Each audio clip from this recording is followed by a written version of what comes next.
power chord, one of the most commonly used chords in rock music, bluegrass, blues, you name it, it's used everywhere. Typically, this chord is approached using some form of pentatonics. F sharp minor would work over that very well, or anything else, Mixolydian, something like that. In this lesson, we're going to dig in on how to approach the A power chord utilizing the half diminished / Locrian mode. Similar to the greats like Bela Bartok, Brian Setzer, Marty Friedman, and a handful of others that I could name off. Power chord consists of 2 notes, root fifth. In the chord, there are no color tones involved, making the chord subjective or ambiguous, right?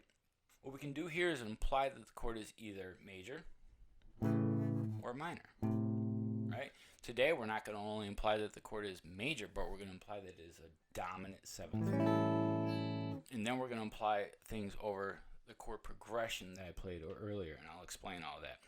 So A7 is a dominant chord of D major, aka the A7 is a chord built off of the 5, 1, 2, 3, 4, 5. Drums, please. correct D major scale. We're going to use the D major scale for our primary scale to build everything, right? These notes in the D major are D, E, F sharp, G, A, B, C sharp. Back to D. See how that C sharp pulls to that D? We're going to do that a little bit later.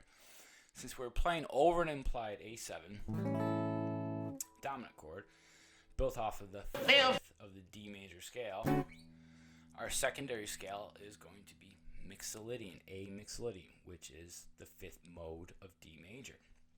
We're going to start in D and count up to 5 notes. So you get D, E, F sharp, G, A, right? So that scale is going to be A, B, C sharp, D, E, F sharp, G. Take notice of how the scale shares the same notes as D major. We're just starting at a different point. Hidden within A7 and any other dominant chord is a half diminished chord. If we arpeggiate the A Mixolydian scale starting at the root, 3rd, 5th, 7th, we get A, C sharp, E, G, and back to A. It's a standard sound. It's the dominant sound. It's the Mixolydian sound, right? We hear it all the time. If we remove the root A from the arpeggio and add a 3rd to the G, right? So from G to a 3rd, right, we're going to add a B natural. This gives us the arpeggio C sharp, E, G, B. This is a C half diminished arpeggio. It's hidden within there, right? Now if we take all the notes from D major, but instead of starting on D and we start on C sharp, right? And if we build a scale using the notes from D major but start on C sharp, we get C sharp, D, E, F sharp, G, A, B, C sharp. See how that C sharp just wants to go home to the D? It's resolution, right? Now, you can also build a half diminished chord off of the C sharp arpeggio. So you can build a half diminished chord off of that C sharp arpeggio. So you have C sharp, E, G, B, right? C sharp, E, G, B. It just pushes right to it for that resolution. It's great. Gotta use it sometimes, man. Now playing C sharp half diminished / Locrian over E, D, A implies that we're playing basically a jazz progression, but kind of flipped around. We have a 2-1-5. A 2-5-1 is pretty much the most standard chord progression aside from a 1-4-5, which this is also a 1-4-5, but I digress. With the notes from the C sharp half diminished scale, we're implying that E minor 7, D major 7, and A7, altering the harmony of the progression, lending a very unique voice to our solo and to the riff that we're playing over. Instead of going, now we're harmonically playing, right? So you get all these different sounds over these chord progressions, creating your own unique voice, developing your language, right? And that's an important thing, as not only as a musician, but as an individual. And if you're studying and working hard, you owe it to yourself to understand these things a little bit better. This harmonic approach is nothing new. Bela Bartok, Brian Setzer, Marty Friedman, many others utilize this approach to harmony.